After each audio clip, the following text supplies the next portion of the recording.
قربانی کا جو حکم ہے، قربانی کا حکم یہ ہے کہ جس نے قربانی کی اس کے ذمہ جو قربانی واجب تھی، تو قربانی کر لینے کے بعد وہ اس واجب سے بری الذمہ ہو گیا، واجب اس کا ادا ہو گیا۔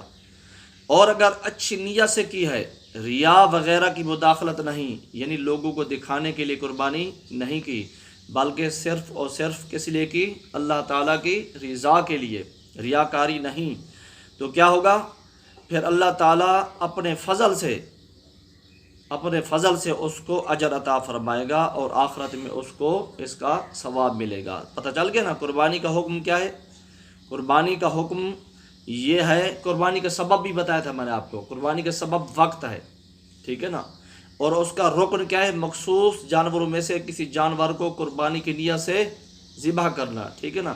اور قربانی کا حکم یہ ہے کہ جو اللہ تعالیٰ کا حکم تھا اس پر قربانی کا حکم کرنے کا، قربانی کرنے کا، واجب کو ادا کرنے کا حکم تھا، جب یہ واجب پورا کر لیتا ہے آدمی، تو جو وہ قربانی کر لیتا ہے تو وہ کیا ہوتا ہے؟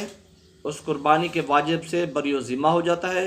اور اگر اچھی نیت سے بغیر ریاکاری کے کی ہے، اس نے اللہ کی رضا کے لیے کی ہے، تو اللہ تعالیٰ کے فضل سے امید ہے کہ آخرت میں بھی اللہ تبارک و تعالیٰ اس کو اس کا اجر عظیم اور ثواب عطا فرمائے گا۔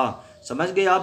قربانی کا سبب بھی میں نے آپ کو بتا دیا کہ وقت، اور قربانی کا رکن مخصوص جانوروں میں سے کسی جانور کو قربانی کی نیت سے ذبح کرنا، اور قربانی کا حکم یہ ہو گیا کہ بندہ جو ہے قربانی کرنے کے بعد قربانی کے واجب سے بری الذمہ ہو گیا، اور اگر ریاکاری کے بغیر کی ہے تو اللہ تبارک و تعالیٰ آخرت میں بھی اس کو اجر عظیم عطا فرمائے گا۔